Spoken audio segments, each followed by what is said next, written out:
सैलाब का जायज़ा लेने इस वक्त हम पहुंच चुके हैं रामपुर के मिलक बचौला गांव में। यहाँ आप मेरे पीछे देख रहे हैं कि ये दूर से दूर तक पानी ही पानी आपको नज़र आ रहा है और ये पानी जो है तमाम ये खेतों में पानी है और यहाँ जो है धान की फसल पककर तैयार हो चुकी थी, लेकिन अब ये तमाम फसल जो है बर्बाद हो चुकी है इस सैलाब से।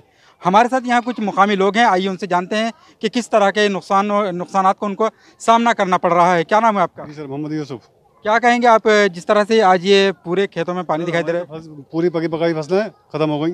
अब हम क्या करेंगे? और कर्जा वैसे है, हम कर्जा कैसे देंगे? और सारा पैसा मेहनत मजदूरी करके हम लगाया। कितनी फसल आपकी बर्बाद हुई होंगी? 3 एकड़ जमीन अब हमारी अपनी हैगी और कुछ नहीं बचा उसमें। जी जी।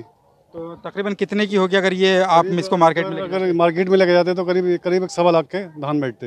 1.25 लाख का तकरीबन आपका नुकसान हो गया। क्या आपका गुजर बसर इसी पे था या कुछ और भी? इसी पे साहब मेहनत मजदूरी करके इसी से करते हैं बस। जी ठीक, आइए और लोगों से भी जानते हैं हम। आपका क्या नाम है? मेरा नाम ताहिर।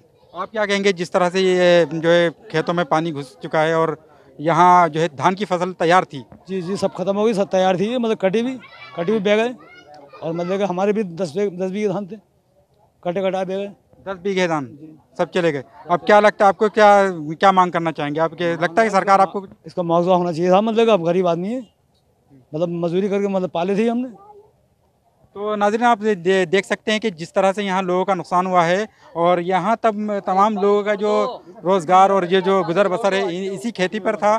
और ये जिस तरह से पानी छोड़ा गया है उत्तराखंड के पहाड़ों से और उत्तराखंड के इलाकों से जो छोड़ा गया है, उसकी वजह से रामपुर के आसपास के तमाम गांव इसमें डूब चुके हैं और शहर के भी कुछ हिस्सों में पानी पहुँच चुका है। यहाँ हम और लोगों से भी बात करेंगे कि किस तरह का नुकसान इनको जो है इनका नुकसान का सामना करना पड़ रहा है। आप बताइए, क्या नाम है आपका? जी रईस अहमद। आप क्या कहेंगे, क्या क्या नुकसान है? धान मारे गए साहब, और 3-4 बीघे जमीन थी।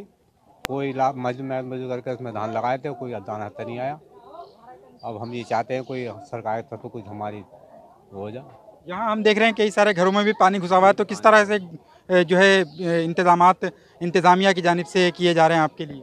जी, पानी गए घरों में भी सब भरा हुआ है और किसान सब जो है बढ़ रहा है ये।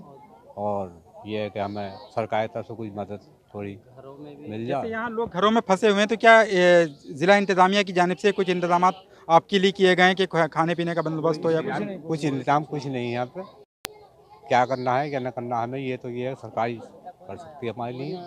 अब हमें परेशानी है। यहाँ कोई नहीं आया। यहाँ लोगों का कहना है कि जिस तरह से सैलाब बढ़ता चला जा रहा है, लेकिन मदद के लिए यहाँ से किसी तरह की मदद यहाँ इन तक नहीं पहुँची इंतजामिया की जानिब से। ये सूरत हाल है यहाँ के बिचौला, ये मिलक बिचौला गाँव की, जहाँ का हमने जायज़ा लिया। इसी तरह के हम आगे भी आपको इस तरह से सूरत हाल से यहाँ के जो है यहाँ दिखाते रहेंगे।